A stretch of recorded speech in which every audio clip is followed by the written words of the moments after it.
welcome back to Sock Talk. This is our third episode. Let's take a look back at week 2 as we get prepared for week 3.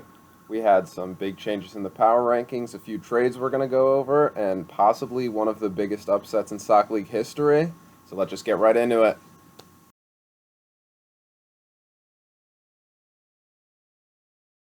So we're going to dive into the news. First, we're going to talk about a few trades. The first one happened Sunday during the games. Steve sent away Kyler Murray after he had about 7 points and didn't look great in the first half, even though he went on to finish with almost 26.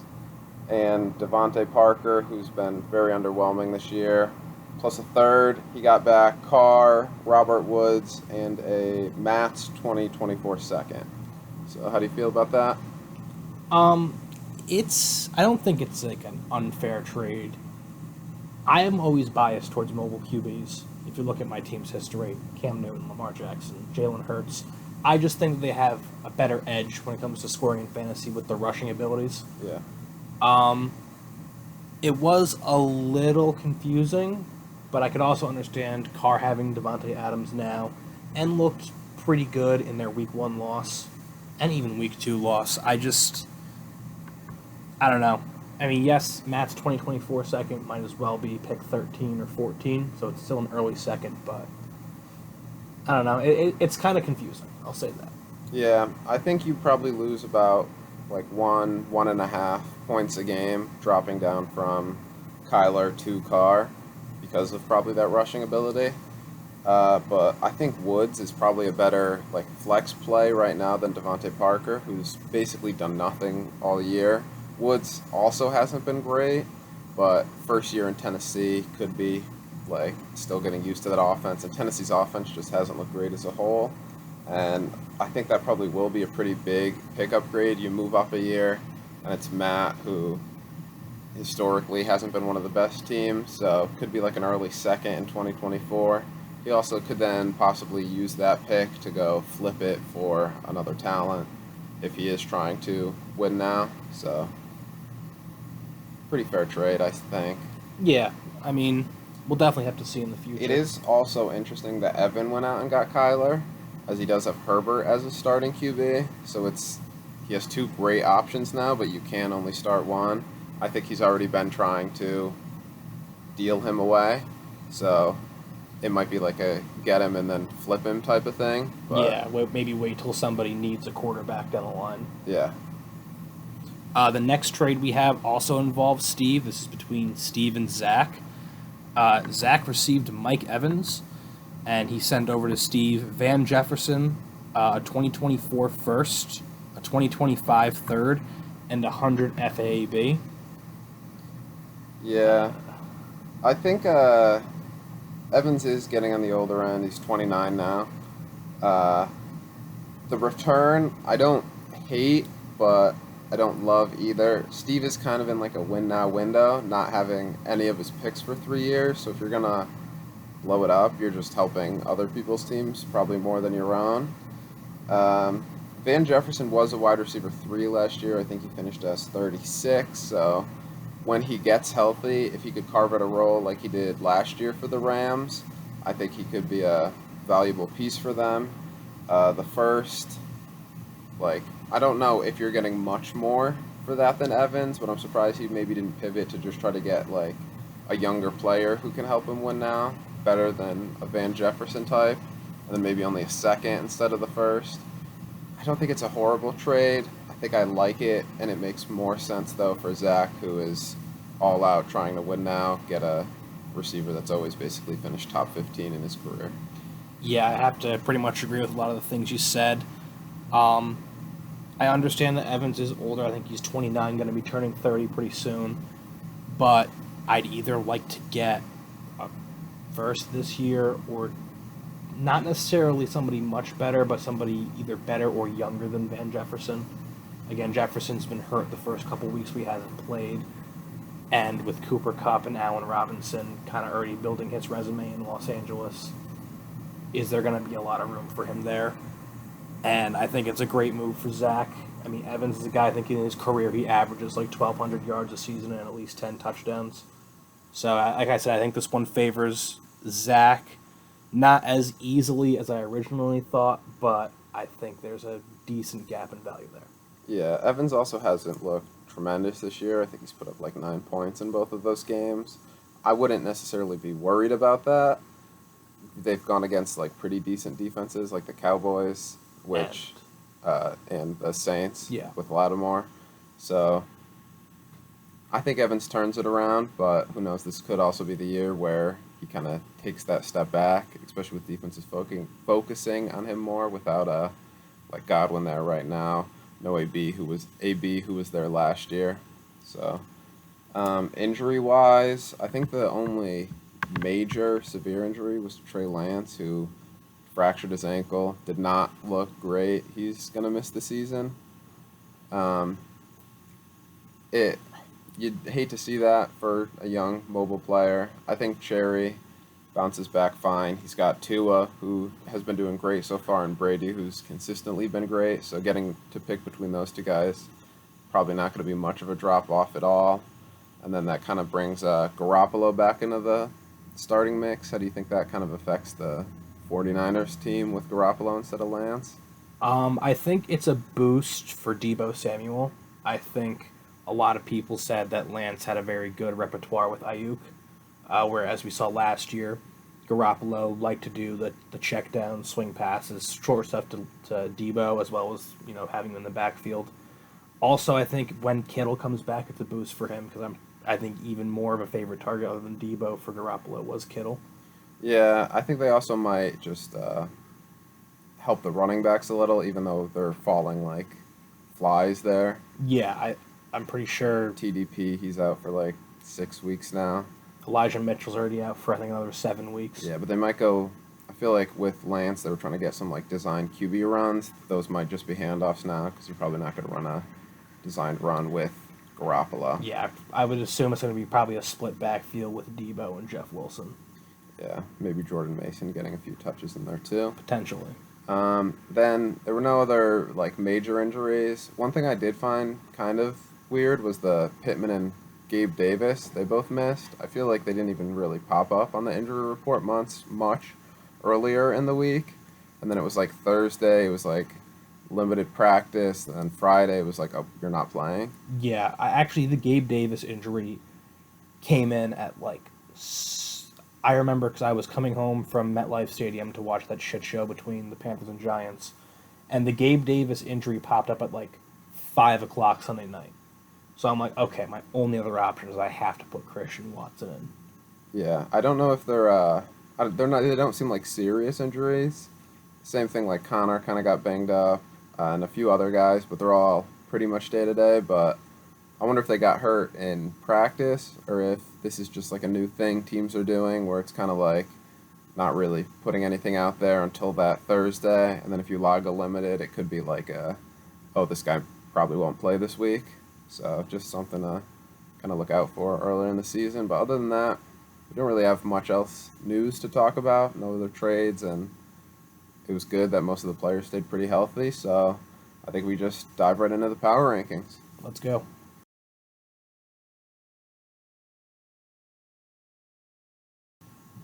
All right, we are back post week 2 power rankings. Let's get right into it.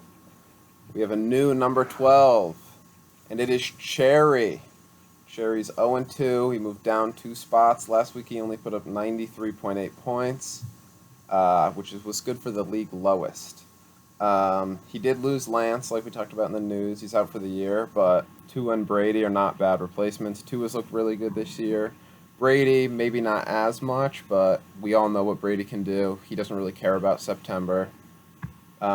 Higgins has looked good in this game. He got hurt in the first, came back after logging some limited practices. He kind of seems like that 1A, 1B type with Chase, where he still put up like 10 targets this week. Marquise Brown also got 10 targets. Didn't necessarily have a great week, only like 12, 13 points, but definitely not bad for him. Should see a lot of work. But those flex spots, they don't look very good right now. He had Ingram there because Kamara was out, and then Jamal Williams because Swift was kind of limited in practice. but that is not looking great for him right now. They really only scored like 6-ish points. Um, on the bench, Sterling Shepard could be a starter. He got good usage this week. His snaps went up, his targets went up. He was the most targeted Giants receiver. So that could be a good guy to maybe plug in there and hope he catches 6, 7 balls for a few yards and gets 10, 15 points. But yeah, this team hasn't looked great this start. It's definitely in that clear bottom tier. Yeah, like you said, the flexes they combined for only 13.3 points, and obviously you can't really blame him for starting Lance. He was young, looking to be in a high-powered offense. You can't predict that he's gonna get hurt when he only has 2 points. So, outside of that, Robbie Anderson didn't really play well in New York. I don't think that this team is, you know, terrible. I just think they had a pretty down week.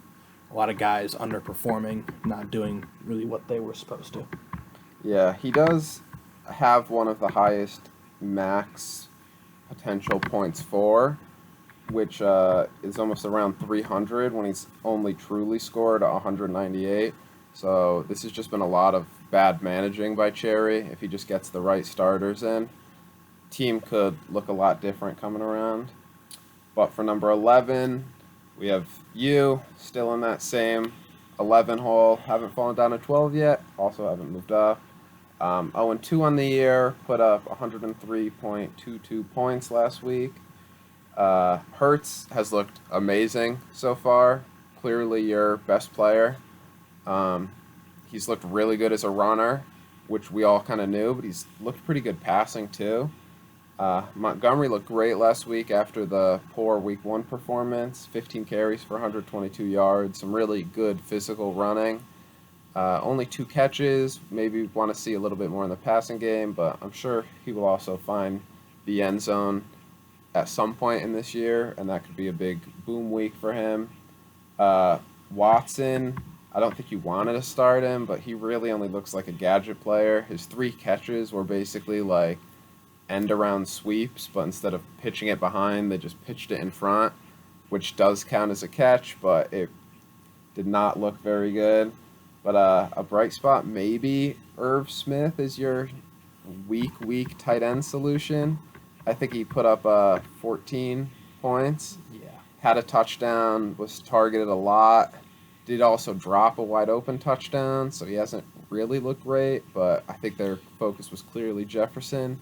But if you have someone in there that could score 10 points a week, I think that would be really big for your team. Yeah, with Irv Smith, I got smoke screened again because obviously week 1, they didn't tell me that he was going to be tight end 2 for the day because he missed so much of training camp. So I thought, hey, you know what? Taysom Hill, Jameis is hurt. I'll pick him up, throw him in. He gets like 2 carries for like a yard. And I was like, all right, perfect. Then, of course, Irv Smith drops 14, which doesn't help me win. Like I don't win the game if I start him, but it still would look a lot better. Yeah.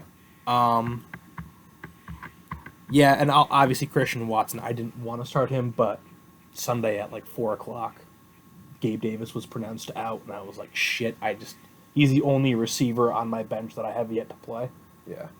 So, that was obviously not something I wanted to do, but kind of had to. Was forced to, yeah. Yeah. The 10 spot, we have the man himself, Matt. 1-1. He's up 2 spots from that 12 hole, who many thought would not leave the 12 hole all year. He put up 115.68 points, and Matt has won a game. Yeah, that's kind of crazy to think about. Who on their bingo card had Matt winning a game before Steve? I don't think many. No, not at all. Amon-Ra is proving to be one of the best receivers in fantasy. He's wide receiver 3 on the year and the number 5 player overall. Put up 39.4 fantasy points this week. He gets 12 targets every game, it feels like, catches a touchdown basically every game. He even had like a 50-yard run. He is doing everything. Next, also, James Robinson has looked really good too. He's been getting the bulk load of the carries. and has, I think, gotten in the end zone again this week after 2 in the first week. He's been putting up a lot of points. Most thought with the Achilles probably won't look the same, but the offense is clearly running through him. The thing is, this still needs help from the rest of his team. Most of them were putting up around 5 points. Yeah. Palmer caught a touchdown, which saved his 5 point performance and brought it up to like 13. But if he can get someone else on this team to step up to be like a 15 point per week type player, and then maybe another 10 point per week type player, he's still not going to make the playoffs, but we could see a few more of these wins. But this game really showed that anyone can win on any Sunday in fantasy. Absolutely. I was surprised. I mean, obviously, having a wide receiver get 40 is pretty good. Also comes into play, how did his opponent do him? We'll talk about that in a little bit. But like you said, definitely needs help. Outside of four guys, everyone pretty much, outside of James Robinson, Palmer, Stafford, and Amon-Ra, no one got above double-digit points. Yeah. Which most weeks probably won't stack up to a win. I don't think that Amon-Ra is going to be a 40 per week guy. Yeah, no. I could be surprised. I could be wrong, but you just need more help there. But it's a promising look for a team that I feel like has been bad for so long. The last thing I want to point out: this is the first time that Matt has been 500 or better since I think it was like October of 2019. Yeah, it's been a dark time for this Matt team. I don't think this is the turnaround, but it's a step in the right direction. It's like when that team gets a new coach, lights a fire under their butts, and brings them up.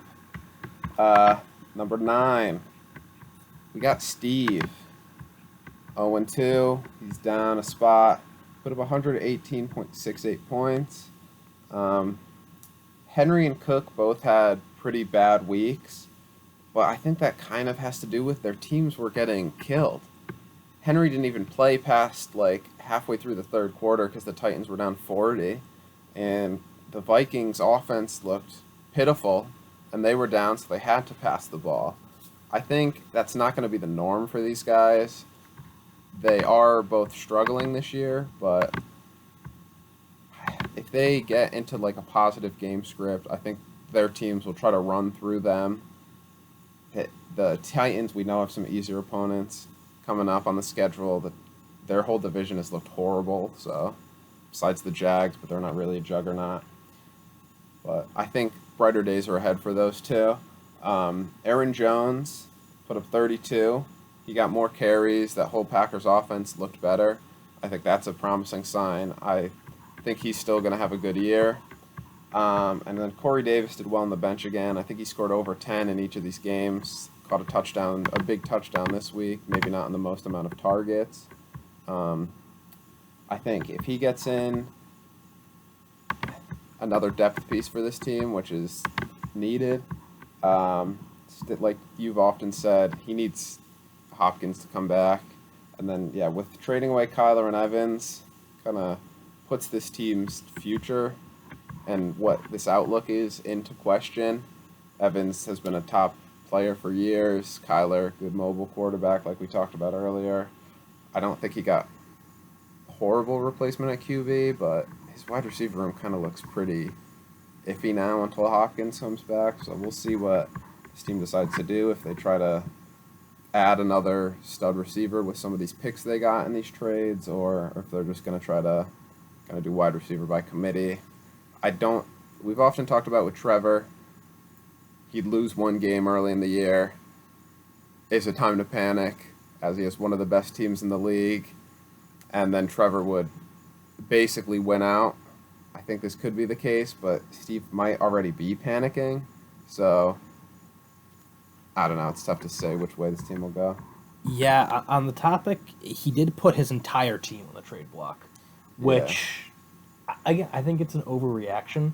Yes, you're 0-2, but there's no time to freak out, especially now that the preseason's not only shorter, but a lot of starters don't play at all in the preseason. it might take a little bit longer for some of the consistently good players to get up to game speed. And again, with Cook and Henry, they were getting blown out. When you go down early like that, you're going to be passing the ball a lot. You're not going to be handing it off to the running backs. Yeah. Thielen, I think he's just in a very stacked offense. We talked about Irv Smith getting targets. Obviously, they have Justin Jefferson. And Thielen's also 31, so maybe he's kind of on the downswing.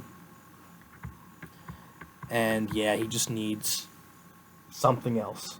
Yeah, I think this team will end up turning it around. I think just a lot of bad weeks this week, and he still almost won. Still Yeah. put up basically 120 on what we're calling a bad week for most of his team. I don't think it's time to panic yet. If we come back in 2 weeks and when he's faced some of these easier opponents coming up on his schedule, then it might be a different story. But for now, I think it's kind of just hold tight, see what happens. The number 8 spot, we have James, 1-1, down 2 spots, only put up 95 points this week. The positive, Drake London had a breakout performance, 12 targets, 8 catches, 24.6 fantasy points. There were some not promising signs on this team too. Henderson's usage dropped from 82% of snaps to 56, 13 to 10 carries, and then 5 to 0 targets. It was kind of the same story with Penny too. He only got like 6 carries this week. Again, could be a negative game script. They were down pretty much that entire game. The offense looked horrible.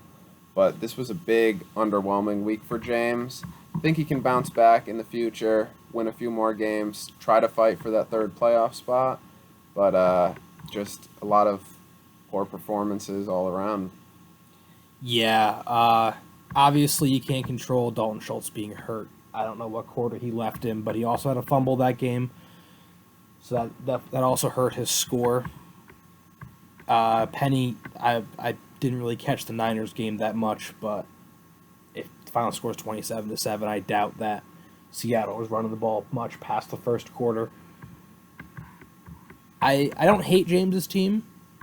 There's a few guys that I'm kind of iffy on. Like, I'm not sure, like, with Hunter Renfrow. I think he, this week, had more catches than Devontae Adams, but a lot less targets. I think, Devontae Adams, I think, this week was, like, 1 for 12 on targets and catches. Something like that. Let me check. He was 2 for 7. So 2 for 7. Never mind. I think Renfro did out-target him and out-catch him, but who knows if that'll be the norm. I think this was kind of a Waller week, maybe. Who knows with the Raiders. They got a lot of options there. But I think, yeah, Renfro and Cooks probably normally do better, or at least Cooks does. And Fournette and Hunt, one of them will probably find the end zone normally. I think it was just a bad week all around. Yeah, like you said, underwhelming. Next up at 7, we have Zach. He's 1-1 now. He's down 4 spots. He's the one who lost to Matt. Yeah, that's what losing to Matt does to you. He only put up 110.56 points. I think the big concern here is Pitts. Pitts is not involved in that offense. As we just talked about, Drake London, 12 targets to Pitts' 3. Pitts is blocking almost more this year than he did in the entire 16, 17 games last year. He kind of seems just to be a decoy out there. I don't like the way this season is looking for Pitts so far. He has the talent to step up as he showed last year, but for some reason Arthur Smith is just not getting him involved in this offense. Elijah Moore as well looked to be the number 2 on the Jets behind Garrett Wilson, who we'll talk about later. Lamb and CMC both looked a lot better than week 1, but we're still waiting for that CMC just explosion week. He had the yards this week. He had a touchdown last week. There will be that week where he puts both together and puts up 30-something points. I think he needs Dobbins and Keenan to come back from injury. I think that will help him big time, which I think both should be in the next few weeks. And he just added Mike Evans, who may be suspended this week, but just adds to this team's star power. And I think it just, once they figure it out, assuming they do, which I do think they will, this will be a good team, and I'm sure he'll climb back up the power rankings. Yeah, I'd have to agree. Pitts, I think he kind of has the Julio syndrome of when Julio was on the Falcons. He, at least last year, was getting the yards, just not getting the touchdowns. This year, he's just not getting targets. Yeah. Uh, I mean, also the Falcons are a bad team, but even with their almost miraculous comeback against the Rams, he still only got 3 targets, caught 2 of them for 19 yards. I think that's just a huge disappointment. I think especially since Zach took Pitts, I think 2 or 3. Three. 3. Bateman looked good though. 4 catches, 100 yards, touchdown. Can't complain there. But some more disappointing stuff from Harris. I think CMC, maybe 15, 16 points might be the average this year. This is also a bias as a Panthers fan. But I think they want to use CMC less to avoid injuries because what good is having a guy get 30, 25, 30 points for 2 weeks and then being out the rest of the year instead of just getting 16. Constantly helping throughout the season. So, I mean, I don't think Zach's team is screwed, but losing to Matt is not a good look. Yeah. I think that's the other thing that is kind of worrisome. Barely won week 1, lost week 2 against 2 of the worst teams in the league with Cherry and Matt. So when he gets up against some of these better teams, will his team step up to the occasion, or will he just be a average team this year? Next up at 6, we have Evan, also 1-1. He's up 3 spots, put up 139.06 points. This could have easily been 160 if he starts Cooper or Curtis Samuel instead of Paris, who put up 0, the big Paris breakout game we're all waiting for. Waddle is wide receiver 5 on the year, put up 40.1 points. Amazing breakout game. Looks like he'll be a big part of that Miami offense, which looks super dynamic right now.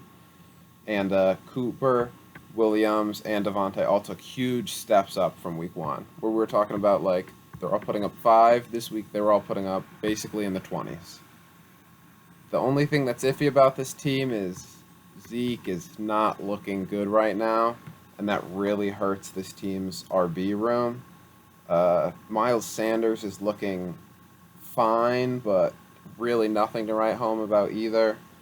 And then on the bench, it's like Burkhead was way less involved this time, only got a few catches. And Melvin Gordon also did not look great. The wide receivers look solid, but those RBs do not, and I think that's this team's main issue right now. Yeah, I absolutely agree. I like Evan's team. I've always been kind of higher on him than most, I think. I think that he is definitely in consideration for that 3rd, even 2nd playoff spot now that Cherry has kind of taken things back with his team. But that running back core is something that needs to be addressed. At the number 5 spot, we have Ethan, who is 1-1. He's staying in that 5 spot. He put up 122.26 points. His big play this week was Chubb. Ran all over the Jets defense for 3 touchdowns. Just basically dominated them the whole game. Not so good for him is Lazard. Didn't look great, and neither has ETN so far. I think those were a lot of people's candidates for big breakout years this year, but so far hasn't looked like it. Still, I should say, ton of season left for a lot of these guys who can turn it around or fall off from a quick start. Pat F is looking like a top 6 tight end with the amount of targets he's getting. I think he had like 6, 7 this week, and I think he had almost like 10 in week 1. He's getting the looks, which could easily be a big boom for this tight end position, while Hawkinson maybe hasn't looked the great since Amon-Ra has been so dominant there. And Olave put up 13 targets this week. I think he had one of the most air yards in the entire league. That I think the breakout is coming at some point. Will be some boom weeks. He might just be like a boom or bust player right now, but for I think this is a promising sign for Olave. As much as I hate to say it, yeah, it is. 'Cause he's on the Saints. I don't like the Saints, but Ethan's team does look better outside of Lazard, and even Hawkinson's been kind of disappointing so far. But that could also be attributed to the pretty much overhaul of the receiver core and the breakout of Amon Ra in Detroit. So, I mean, not really much of a concern because if need be, you just take Pat F, put him in the tight end, and have a different flex, or keep Hawkinson in, depending on what you want. ETN, I think, was definitely an Urban Meyer pick in that draft. And now that Urban Meyer's not there, I think Peterson really likes Robinson better. Yeah. ETN does look like he still has all the speed and stuff, but just hasn't translated to the fantasy points yet. No, and any Packers wide receiver right now does not look great. Yeah. Forgot to also talk about Dotson, another rookie receiver that's been looking really good for this team this year. So we'll see if he can keep that up. But if Olave and Watson can look as good as they have to start this year, this could be a very bright future for this Ethan team.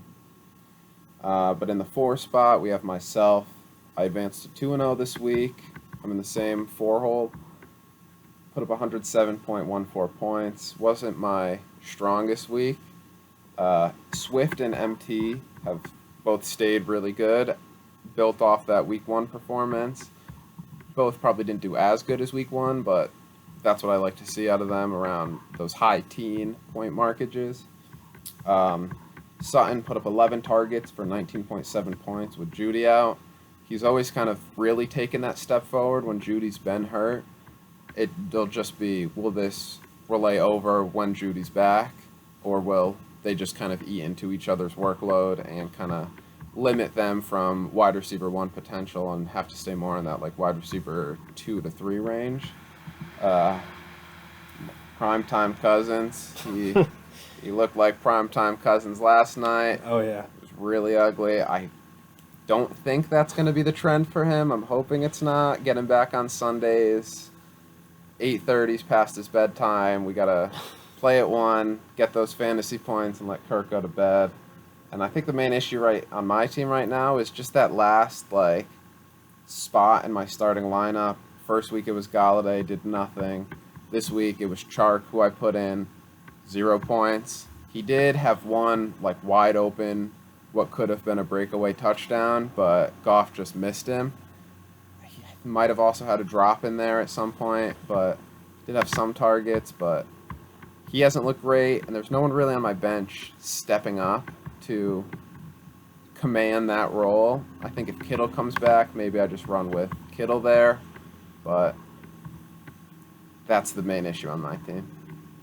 Yeah, I think your team had a lot of consistent guys, like you said, the high teens, which is when the majority of the team is doing that, it's pretty good.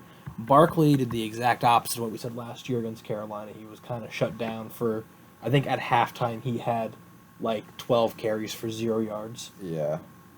He finished with 21 and 72, so obviously he had a better second half. And had a few receiving yards in there as well. Edmonds, again, they were down.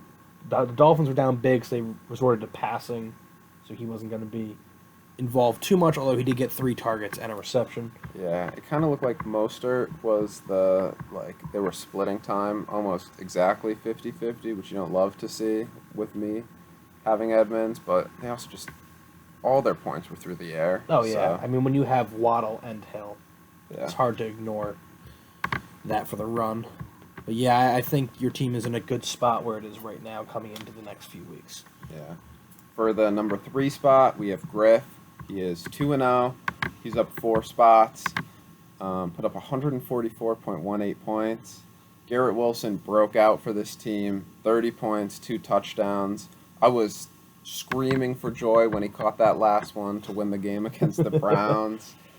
Love seeing this as a Jets fan. He has looked amazing so far. Crazy targets. The clear number 1 option on the Jets so far. Looks like an amazing pick. Mark Andrews also looked way better than the first week. Put up 25 this week. and Akers was involved. Granted, it wasn't a great showing from him, only like 8 points, but better than the 0 he put up in week 1. Josh Allen is the QB1, and that's a huge advantage this team has each and every week. Should win the QB, like his QB versus the other team's QB. I think he comes out on top basically every week, helps the rest of his team, gives him a little buffer.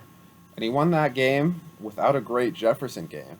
And you kind of think this team ride and die by Jefferson. As long as Jefferson's putting up like 30, 40, this team's going to win. If he has a dud, this team probably doesn't look so well, but he put up 144 with Jefferson only putting up 10. The big concern here, I think, is Mooney. He has 5 targets, 2 catches for 4 yards in 2 games. Not loving that. Fields, I think, has only thrown the ball 14 times in each game. It doesn't look like they're going to be getting a lot of yards through the air, and I think that's might need to find another option there. Yeah, I mean, the first game you can kind of excuse it again. I think we talked about this a lot last week. It was the monsoon game against San Francisco. Field conditions weren't great. You're not going to be throwing the ball that much. This one, on the other hand, you got 1 catch for negative 4 yards. That's not great. I mean, yes, you probably had Jair Alexander covering you, so it wasn't a ton when you were open in general, but not great Adam Mooney, although Akers doing things is always a good sign. Yeah. He had more than 0 yards this week. Josh Allen still did Josh Allen things, and even notably, Carson Wentz got 27 on the bench, so that's a decent option. Yeah, Wentz has looked like a good fantasy QB this year, and a good backup in case the Allen bye week, or if he does get hurt, being that more like physical running style QB. Yeah, and even Tony Pollard did pretty good. He had 7 targets and 43 rushing yards, so yeah, maybe I was kind of falling off on Pollard a little bit, and now my thoughts have kind of risen. Might kind of be the Pollard finally taking over for Zeke with the way Zeke's been looking. Probably. I think Zeke's gotten exactly 5.6 points in the first 2 weeks. Yeah, not great. Not ideal. Number 2, we do have Trevor, who is 1-1. He's down 1 spot after a loss last week, where he still put up 139.82 points. Christian Kirk is looking like a wide receiver 1. He had 6 catches at least in both games, 2 TDs in this one. Taylor and Mixon both struggled this week, but I don't think that'll be often where both of them are kind of shut down. His bench is looking great. Clyde, Jacoby Myers, Jeff Wilson, all putting up in those like mid-teens to low like 20s points. He has the third most points this week. That's winnable against most of the teams in the league.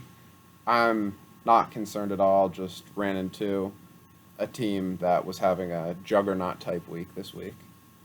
Yeah, I mean, you run into the number 1 scorer. Obviously, you're not going to beat him. Just an unfortunate matchup. There's not much else I can say there. And for number 1, the person he did run into was Jasmus, who is 2-0. He's up 1 spot from the 2 hole. Put up 171.6 points this week.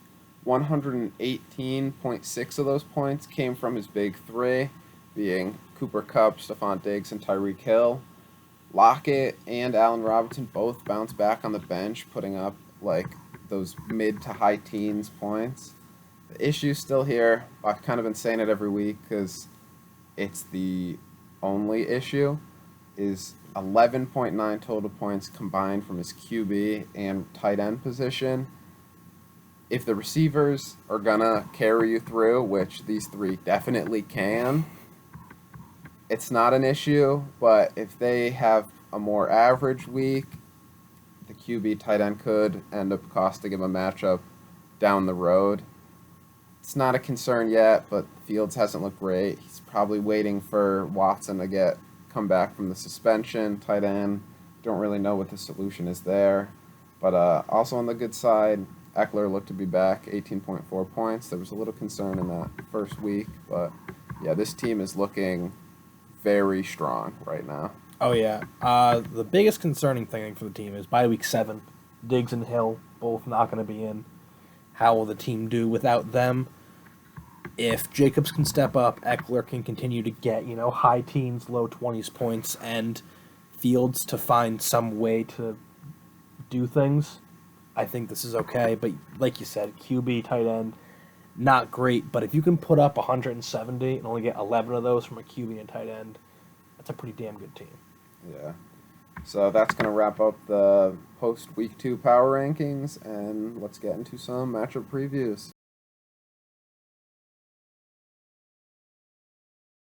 And we're back with matchup previews for week 3. Looking back at last week, our predictions, I ended up going 4-2, which makes my overall record for this year 7-5. Adam's so close to perfection again, going 5-1. Just you gotta pick Matt next time, man. I should have known. You should have known. He goes to 11-1, all-time 5-1 last week. Now ahead to week 3. First matchup we got, the War Eagles versus the Minutemen. Yep. Sleeper says this game's going to be close.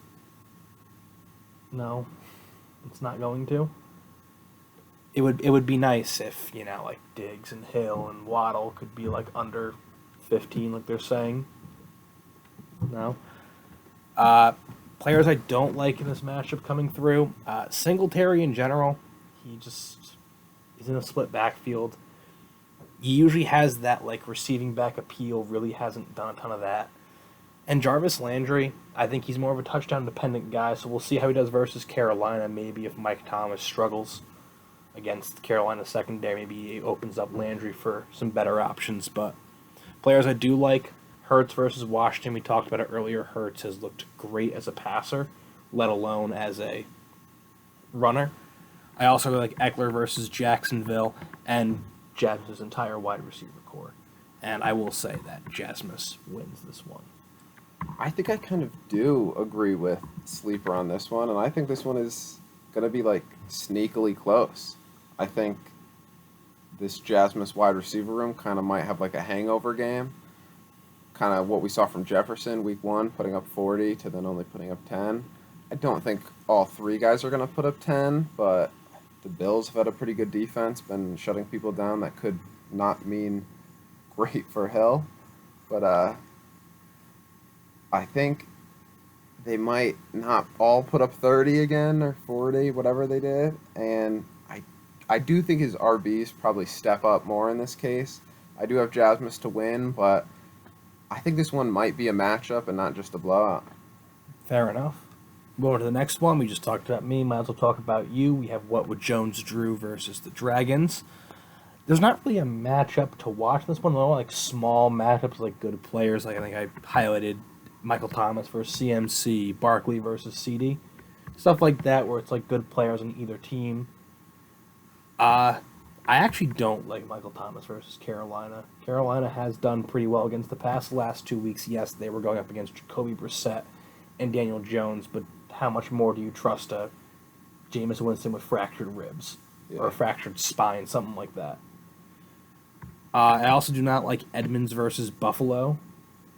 Buffalo has shut down pretty much every running back that they've faced. And just Lamb and Elijah Moore in general.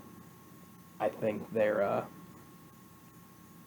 It's hard to gauge because with Lamb, obviously with Cooper Rush in there, it's going to be hard to see who gets the targets. And with Elijah Moore, obviously Wilson broke out last week as probably the wide receiver 1 on the Jets. And we also have to see what happens when we switch over from Joe Flacco to Zach Wilson. But for now, I still don't really like Moore. Players I do like, I like Burrow versus the Jets. I know it might hurt if you say that to you because you're a Jets fan. I also like Keenan versus Jacksonville, and I really like Swift versus Minnesota. I am going to say Zach wins. Yeah. I think I just might fall victim to Zach finally having one of those boom games. I think just McCaffrey might just be McCaffrey and run like crazy, even against a good Saints defense. I think, like, Najee versus Cleveland, that could be a close, like, gritty matchup. He might find the end zone. Adams versus Tennessee, we saw what Diggs just did. I think Adams could probably do the same thing. And Hits versus Seattle, maybe this is the time they're finally like, hey, let's throw to Kyle Pitts. Who knows? I don't love a ton of my matchups this week. I think I kind of might have another just average all around week. And then I think the interesting thing will be Monday night or Sunday night. Yeah, Monday night. CD versus Saquon. It could basically all come down to that. I think Saquon might outdo CD, but I think I might be down too much. I'm also having Zach, unfortunately, ruin my undefeated streak, and he gets the big bounce back after the Matt loss. Okay. Next up, we have the Devil Rays versus the Anteaters. This is my matchup of the week, and I think you said it was. Yeah, it's also my matchup of the week. It's two teams in the split division who have looked good despite the Anteaters being 1-1. I think this is a very star-studded matchup. And I'm calling this my matchup of the week because not only do I not really have a matchup to watch in general, I don't have players in this matchup that I don't like. I was looking through and I'm like, I could really get really nitpicky with certain stuff, but the players I like the best, Jefferson versus Detroit. Yeah. We'll see how Okuda does against him or whoever Detroit starts at corner there. All those Detroit games, too, have been very high scoring. Absolutely. And for Evan, I really like Herbert versus Jacksonville. Jacksonville has looked better offensively. Defense, not so much. Yeah, I think that's fair. I mean, they did just shut out Indianapolis, but that was more of Colts ineptitude and Jacksonville playing good defense. Who do you have to win? Oh, and I have Evan to win. Anteaters. Yeah. Like you said, also my matchup of the week. I think the difference here is Zeke has historically played good against the Giants, and I think he might outdo Pollard this week against the Giants. And he just had such a good week last week. Granted, so did Griffin. I think both these teams pretty stay hot. I also have Evan taking down Griff. Wow. All right, so we agree a lot through the first three of them. Next up, we have the Bison versus the Gladiators. Can Matt rally up 2 straight wins for the first time in God knows how long? I don't think so. Stranger things have happened, though. Not a big fan of Rogers Lazard versus Tampa Bay, so that could help out Matt.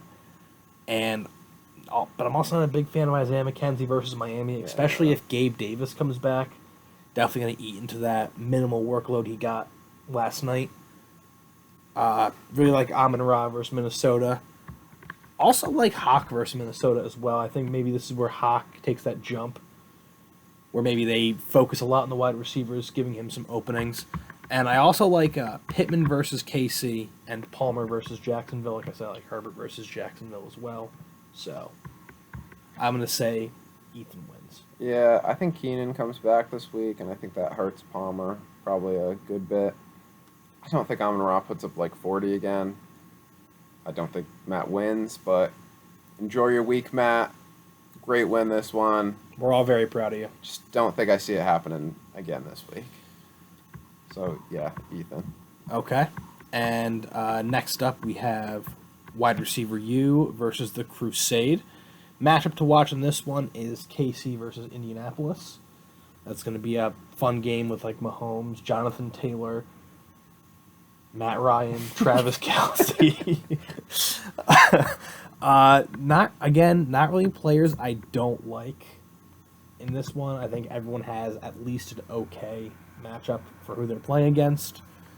Really like McLaurin versus Philadelphia. Yes, the Eagles just held Jefferson, but again, was that more of they stopped Jefferson, or was that just primetime Cousins? And I also like Brandon Cooks versus Chicago. Chicago did not look good against Green Bay, who doesn't have a great receiving core. I think Cooks can get some openings there. That being said, I do think that wide receiver U will win this one. Yeah, I agree. I think Trevor wins it. I think it's a big bounce back week for him, especially with Taylor and Mixon. We just saw what Chubb did to the Jets. I think Mixon could put up similar stats. Probably not 3 touchdowns, but maybe like 100 yards and a touchdown or 2. I think Taylor goes off. There's a lot of good matchups. I have Trevor pretty easily. Okay. And our final matchup is the Cranberries versus the Steamrollers. Other no matchup one this week. A lot of the matchups there, everyone's kind of all spread out. There's not like one that I could really pick between. Players, I'm not a fan of Corey Davis for Cincinnati. I know he's looked well, but Cincinnati has at least done good in pass defense this year. I think they're allowing uh, 10 least most points to wide receivers so far this year. Also, don't like Walker. I think he still has to kind of build up to that role. Missed a lot of training camp with that sports hernia. Or Aaron Jones versus Tampa Bay. Yes, Jones had a big week against Chicago, but that's Chicago. This is Tampa Bay. Yeah. They're known to stop running backs, whether they are receiving or running.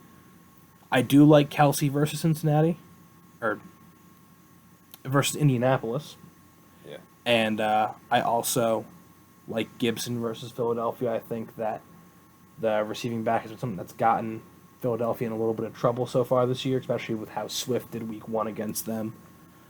I'm going to say it. Steve gets his first win this week, and he can stop panicking. Yeah. I agree again. I guess we're Jesus 6 for Christ. 6 on who we think's gonna win. Watch us be wrong all the way through. I think this is a big Cook game. Think he picks up after this slower start. Things finally click for Steve, and he gets in the win column. All right, that's it for matchup reviews. Let's head over to a new segment where we had some other people in the Sock League ask us our thoughts on some stuff. Let's head over to that right now.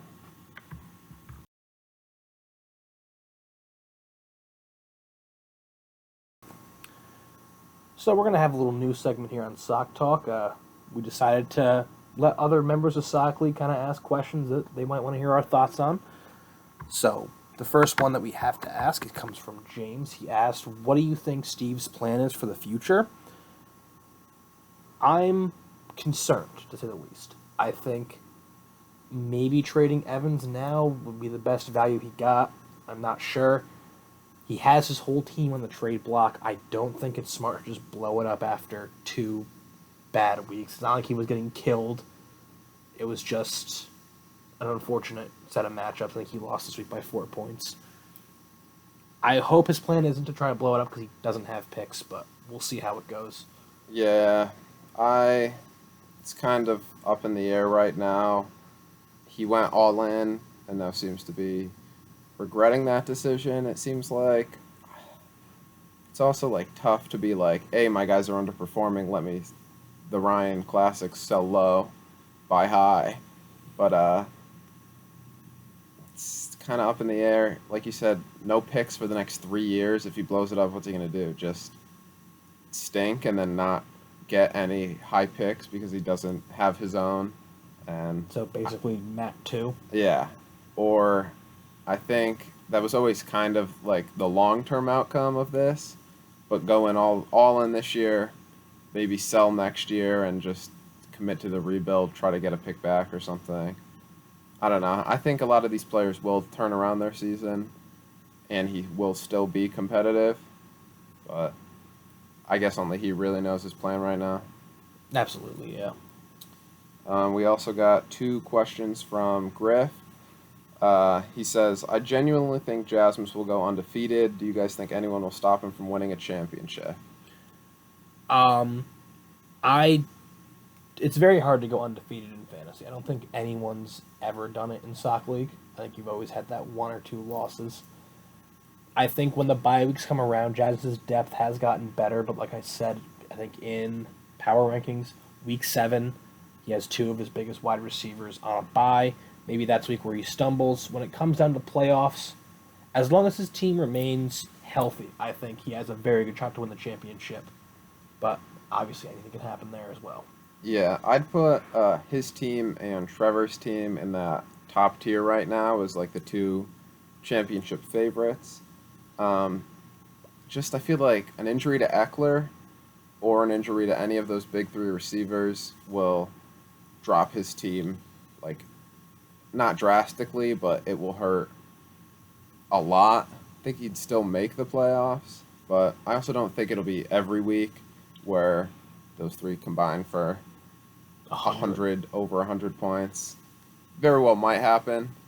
Don't think he goes undefeated, but I do definitely think he has a good shot at winning the championship. I mean, even as we saw last year with Cherry, his team looked unstoppable for the regular season, and then he came into the semifinals, and his team just was hurt and underperformed, and he was out in one game. Yeah, and I think he even had a deeper team all around with Yeah, like having that elite tight end in Kelsey and consistent QB play with Brady, where Jasmus doesn't have that right now, and he still had the loaded running back wide receiver room.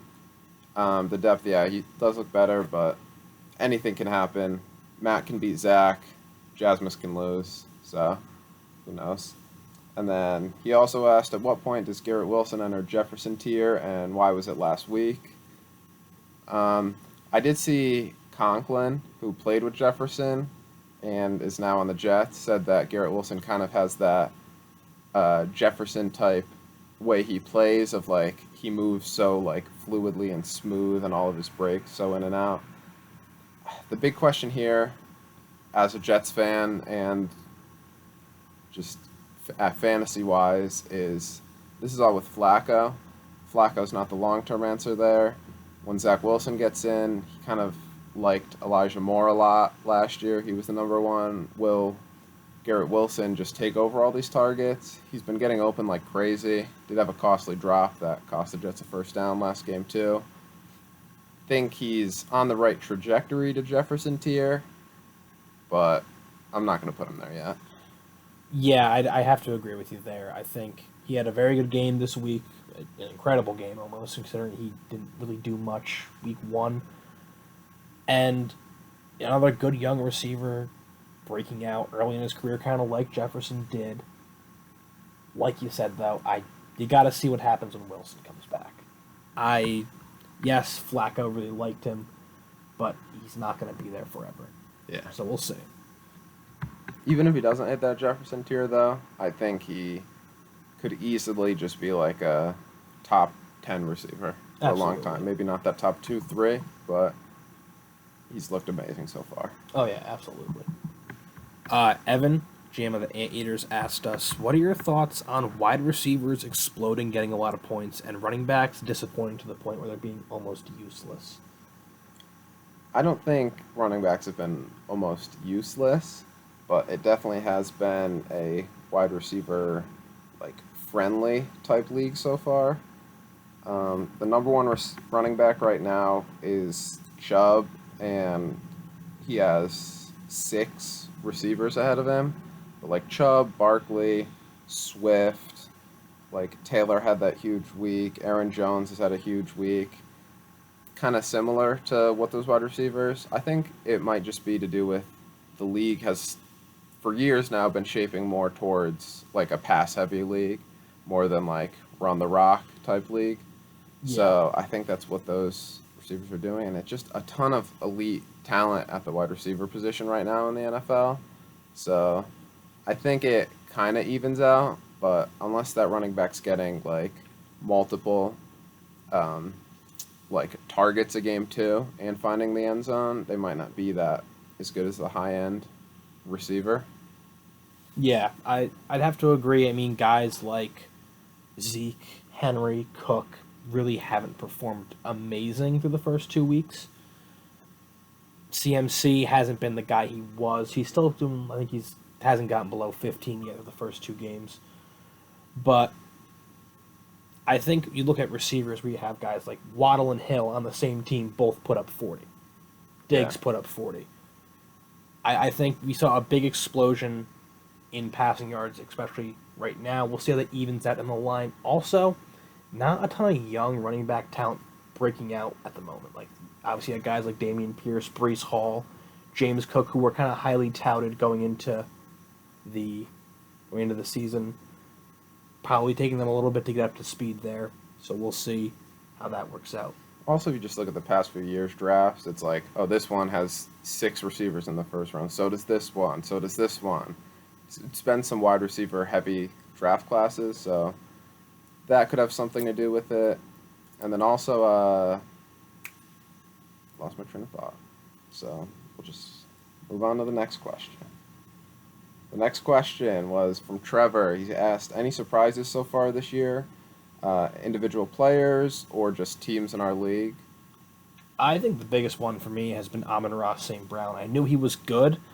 I just didn't think he'd look this good, you know, 2 weeks into his second season.